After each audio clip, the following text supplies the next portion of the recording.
खुद को अच्छा बना लीजिए। खुद को अच्छा बना लीजिए, दुनिया से एक बुरा आदमी कम हो जाएगा।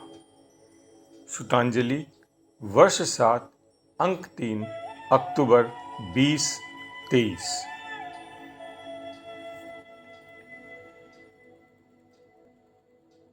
अर्चना और याचना। आपने अपने परिवार के बड़े बुजुर्गों को देखा होगा कि वे किसी भी मंदिर में दर्शन के बाद बाहर सीढ़ी पर, चौकी पर या आंगन में थोड़ी देर बैठते थे या बैठने के लिए कहते थे। क्यों?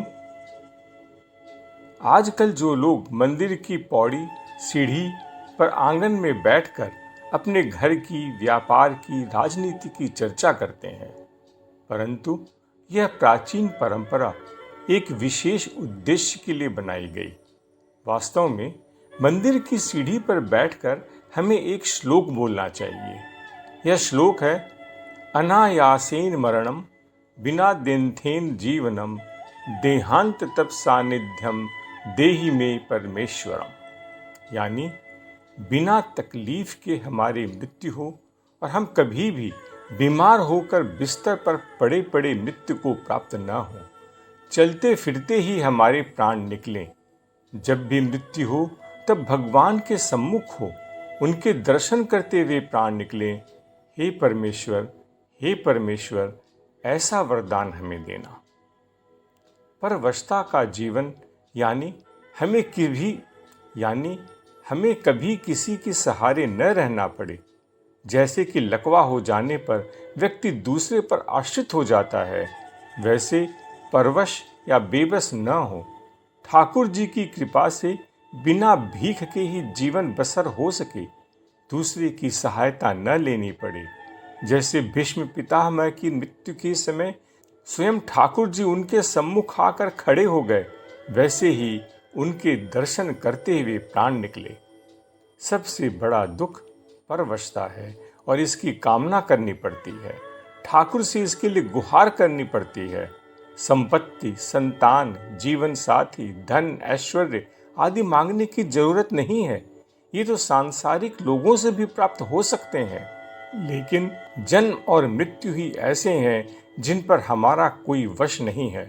कब, कहाँ, कैसे हमारा जन्म होगा कोई नहीं जानता, वैसे ही कब, कहाँ और कैसे हमारी मृत्यु होगी कोई नहीं जानता। ये तो भगवान हमारी पात्रता के हिसाब से खुद हमको देते हैं। इसलिए दर्शन करने के बाद बैठकर यही प्रार्थना करनी चाहिए। यह प्रार्थना है, याचना नहीं। याचना सांसारिक पदार्थों के लिए होती है। घर, व्यापार, नौकरी, पुत्र, पुत्री, सांसारिक सुख, धन या अन्य बातों के लिए जो मांग की जाती है वह याचना होती है। इनकी याचना हम ईश्वर के अलावा सांसारिक लोगों से भी करते हैं। हम प्रार्थना करते हैं। प्रार्थना का विशेष अर्थ होता है, अर्थात विशिष्ट, श्रेष्ठ। उनके अलावा और कोई हमें यह प्रदान नहीं कर सकता। अर्चना अर्थात निवेदन। ठाकुर जी से प्रार्थना करें। और प्रार्थना क्या करना है? बस इसी श्लोक का पाठ करना है। जब हम मंदिर में दर्शन करने जाते हैं तो खुली आंखों से भगवान को देखना चाहिए, निहारना चाहिए, उनके दर्शन करने चाहिए। आंखें बंद क्यों करना? हम तो दर्शन करने आए हैं।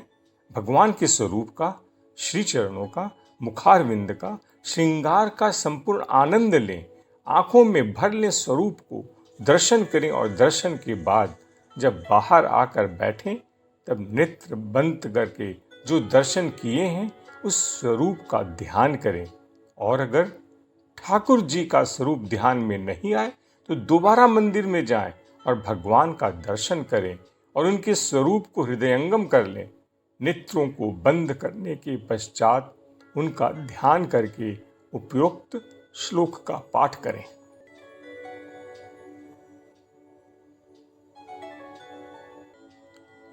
गांधी जयंती पर विशेष। गांधी और गीता। गांधी के 150वें जन्म वर्ष में मैंने अपने शहर के अनेक विद्यालयों में कौन जानता गांधी को शीर्षक में प्रश्नोत्तरी क्विज का आयोजन किया था। इस दौरान गांधी को जानने समझने वाले कई विद्वानों तथा गांधी संस्थाओं से परिचय हुआ। गांधी पर बहुत पढ़ना भी पड़ा। इस कारण गांधी को भी जानने समझने का अवसर मिला। इसका एक प्रभाव यह हुआ कि बहुत से लोग यह मानने लगे कि मैं गांधीवादी हूं। अब क्या कहूं? गांधीवाद जैसा न कोई वाद है और न संप्रदाय। गांधी ने खुद यह घोषणा की थी कि मेरे नाम से न कोई वाद है और न होगा, क्योंकि मेरी अपनी कोई बात है ही नहीं। मैं जो कुछ भी कहता हूँ, लिखता हूँ, वह दुनिया के हर कोने के धर्म गुरु, धर्म ग्रंथ, विद्वान, चिंतक, लेखक, नेता की ही बातें हैं, मेरी अपनी नहीं। अब तक फिर कहाँ से यह गांधीवाद पैदा हो गया? लेकिन हाँ, यह सही है कि मैं गांधी को मानता हूँ। उनके प्रति मेरी श्रद्धा है। इस कारण जब भी किसी को भी गांधी के विरोध में उनके पास जितनी भी और जैसी भी जानकारी होती है, सोशल मीडिया में मिलती है, मैसेजेस में आता है, सब मुझे भेज देते हैं, मुझे बताते हैं, उसकी चर्चा करते हैं। मैं उसका जवाब नहीं देता। मेरा मौन उन्हें बेचैन कर देता है। वे पूछते हैं, तुम कुछ कह नहीं रहे हो, तो क्या तुम मानते हो कि यह सही है? क्यों? आपको क्या लगता है मैं आपकी बात स्वीकार कर रहा हूं? मैं प्रतिप्रश्न करता हूं। वे कहते हैं, नहीं, मुझे तो ऐसा नहीं लगता। मैं अगर कोई जवाब दूं तो क्या आप मेरी बात मान लेंगे? अब मैं प्रश्न करता हूं। उनसे ना हाँ कहते बनता है न ना। मुझे पता है कि वे मुझसे न जानना चाहते हैं न समझना। वे विचार विमर्श नहीं करना चाहते, न ही ज्ञान चर्चा। उनका उद्देश्य केवल या तो मुझे क्षुब्ध करना है या मेरे विचारों को बदलना और अपनी बात को मनवाना। अतः मैं कहता हूं, अब अगर हम जानते हैं कि इस मुद्दे पर हम एक दूसरे से सहमत नहीं होंगे, तो क्यों इस पर बहस कर आपसी संबंधों में कटुता पैदा करें? लेकिन अब तुमने विषय छेड़ दिया है तो यह जरूर कहूंगा कि अगर तुम्हारे पास भी संभव हो तो व्हाट्सएप और सोशल मीडिया को छोड़कर भी गांधी को पढ़ो, जानो, समझो, फिर बात करेंगे। मेरे इस सुझाव से वे सहमत तो नहीं होते। उनके पास न पढ़ने का समय होता है न ही धैर्य। वे तो बस चलते फिरते व्हाट्सएप को ही वैश्विक ज्ञान की खान मानते हैं। लेकिन बेबुनियाद बहस समाप्त हो जाती है। दूसरों की कही बातों को सही न मानकर हमें खुद ही इसका विश्लेषण करना होगा, समझना होगा, गहराई तक जाना होगा, तभी ही गांधी को समझ पाएंगे। अभी कल की ही बात है, मैं अपने एक जीवन के मार्गदर्शक के पास बैठा था। मैं उनका आदर भी करता हूं और उनकी बातों को गंभीरता से भी लेता हूं। मुझे यह भी पता है कि वे गांधी के विरोधी नहीं हैं, लेकिन ये स्वीकार भी नहीं करते। उन्होंने बताया कि वे गीता के बारे में जानते हैं, लेकिन कभी उसे पढ़ा नहीं है। दुर्भाग्य से ऐसे अनेक लोग मिलेंगे जिन्हें गीता न पढ़ी, न समझी, न सुनी, लेकिन पंडितों की तरह गीता पर बहस करेंगे। लेकिन उनकी सुपुत्री जो अमेरिका में डॉक्टर है, गीता पढ़ रही है, उससे बहुत प्रभावित है। उसने अपने पति को गीता का भाष्य दिया है और वो उसे पढ़ रहे हैं। उन्हें अच्छा लग रहा है, उससे प्रभावित हैं। मेरे लिए एक सुखद और आश्चर्यजनक खबर थी, क्योंकि वे अपने विचारों के बड़े कट्टर हैं। फिर उन्होंने कहा, गांधी ने कहा है कि साधन का भी उतना ही महत्व है जितना साध्य का। अगर साधन सही न हो तो साध्य कहीं न कहीं जाकर दूषित हो जाता है। लेकिन गीता के दूसरे अध्याय में श्री कृष्ण अर्जुन से कहते हैं कि साध्य हासिल करने के लिए साधन की चिंता न कर, उठो, खड़े हो जाओ, इन शत्रुओं का संहार करो। इस प्रकार वे साध्य को ही महत्व दे रहे हैं, साधन को नहीं। मेरे लिए बड़ी विषम परिस्थिति हो गई। यह बात तो समझ में आ गई थी कि वे गीता अभी अभी पढ़ना शुरू किए हैं और तो और दूसरे अध्याय तक ही पहुंचे हैं। गीता और उसके संदर्भ में गांधी पर टिप्पणी कर रहे हैं जिन्होंने जीवन भर गीता पढ़ी, गुनी और साधी। बहस करना भी उचित नहीं लगा और न ही मौन रहना। मैंने संक्षेप में इतना ही कहा कि गांधी और गीता जिस ऊंचाई पर हैं, गांधी की जितनी साधना है, गांधी का जितना अनुभव है, इसकी तुलना में मैं कहीं नहीं हूँ। गीता जितनी सरल है उतनी ही कठिन भी। अपनी जिंदगी में मैं उसे पूरी तरह समझ ही नहीं पाऊंगा, अतः उस पर भी किसी प्रकार की टिप्पणी करने का दुस्साहस मैं नहीं कर सकता।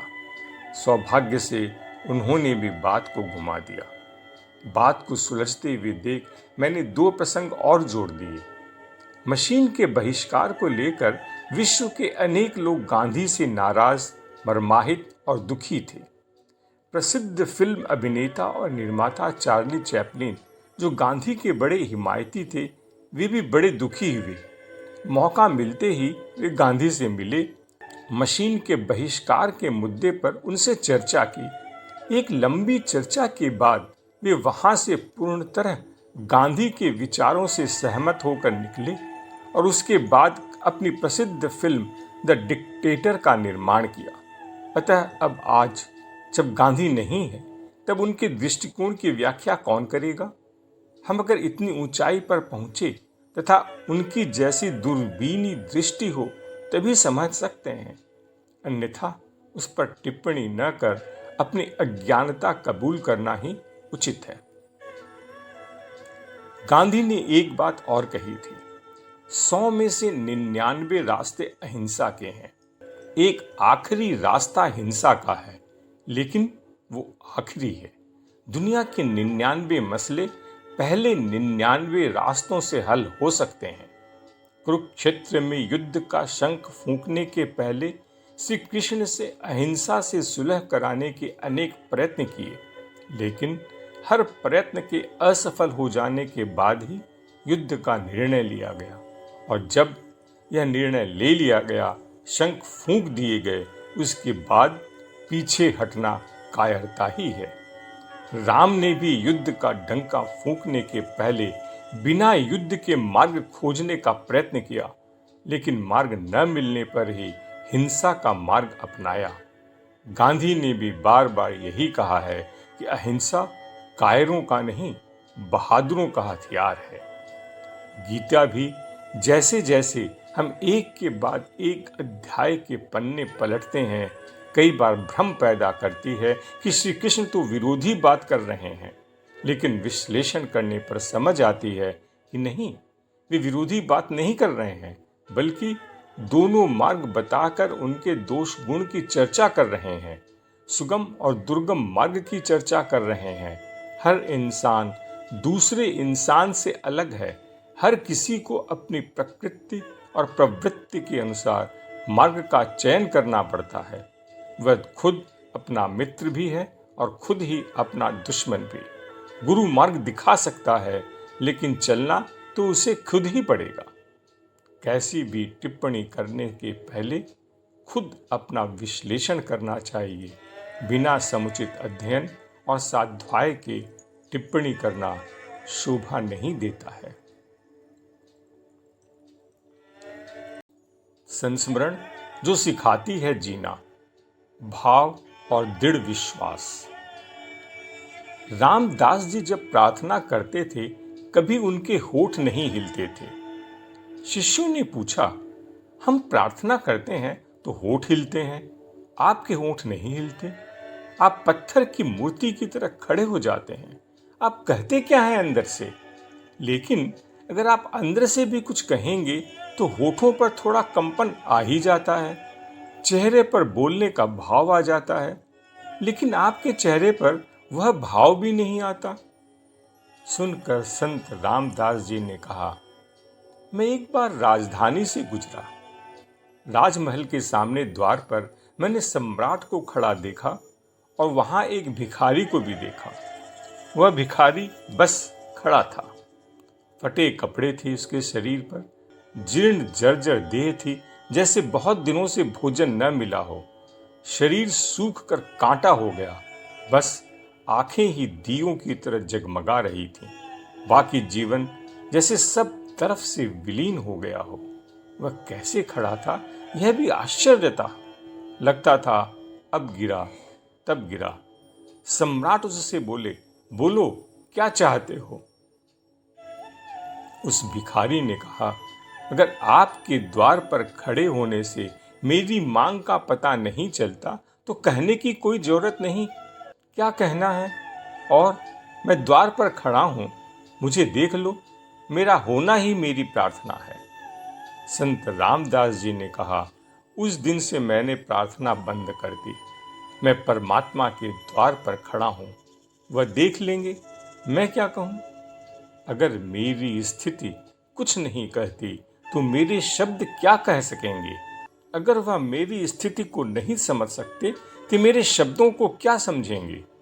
अतः भाव व दृढ़ विश्वास ही सच्ची परमात्मा की याद के लक्षण हैं।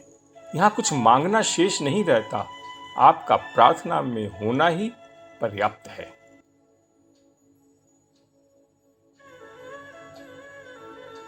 लाइक करें, सब्सक्राइब करें, परिचितों से शेयर करें, अपने कमेंट्स ऑनलाइन दें।